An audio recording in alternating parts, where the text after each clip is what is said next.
29 এপ্ৰিল 5:56 পৃথিৱীৰ ওচৰৰে এটা এষ্ট্ৰইড পাৰ হৈছে আৰু এই এষ্ট্ৰইডটো বহুতো ধ্বংসকাৰী আছিল কাৰণ এই এষ্ট্ৰইডটোৰ সাইজ মানে আকাৰ আছিল হিমালয় পৰ্বতৰ আৰু তাৰ কাৰণে পৃথিৱীবাসীয়ে ভয় খাই আছিল যে 29 তাৰিখে কি হ'ব কিন্তু ভগৱানৰ কৃপাত সেই এষ্ট্ৰইডটোৱে পৃথিৱীক কোনো ক্ষতি নকৰাকৈ পৃথিৱীৰ ওচৰৰে 5.6 মিলিয়ন কিলোমিটাৰ দূৰেৰে পাৰ হৈ যায় আৰু এইটো এষ্ট্ৰইডৰ স্পীড আছিল 33,000 কিলোমিটাৰ পাৰ ঘণ্টা আপুনি ভাবক যদি যোৱাকালি এইটো ওচৰৰে পাৰ হৈ নগৈ যদি পৃথিৱীত খুন্দা মাৰিলেহেঁতেন তেনেহ'লে কেনেকুৱা দৃশ্য হ'লহেঁতেন হয় পৃথিৱীৰ পৰা ডাইনাছৰাছৰ অস্তিত্ব নোহোৱা কৰা এই এষ্ট্ৰইডে আছিল কাৰণ হয় 6,000 কোটি বছৰ আগত এই ডাইনাছৰাছৰ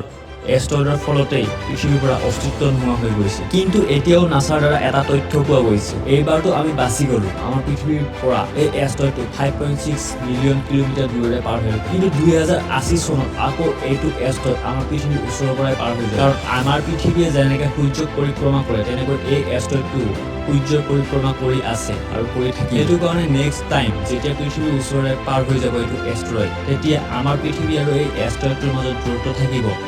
মাত্ৰ 2 মিলিয়ন কিলোমিটাৰ হয় আৰু এইখিনি দূৰত্বত আমাৰ পৃথিৱীৰ মধ্যাকৰ্ষণ শক্তিয়ে এই এষ্ট্ৰইডটো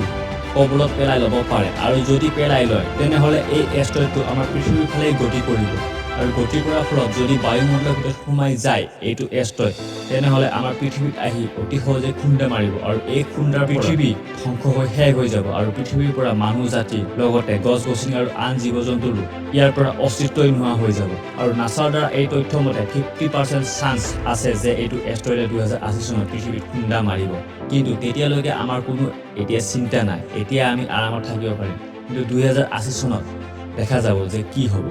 এষ্ট্ৰইডে খুন্দা মাৰিবনে নাই তাৰ কাৰণে আপুনি এতিয়া চিন্তা নকৰিব এতিয়া 2080 চনলৈকে আমাৰ বহুত বছৰ আছে এতিয়া আপুনি এইটো ভিডিঅ' চাই কেনেকুৱা পাৰে তলত কমেণ্ট কৰিব লগতে লাইক আৰু ছাবস্ক্ৰাইব কৰিব থ্যাংকছ ফৰ ৱাচিং দ্য ৰিয়েল ফেক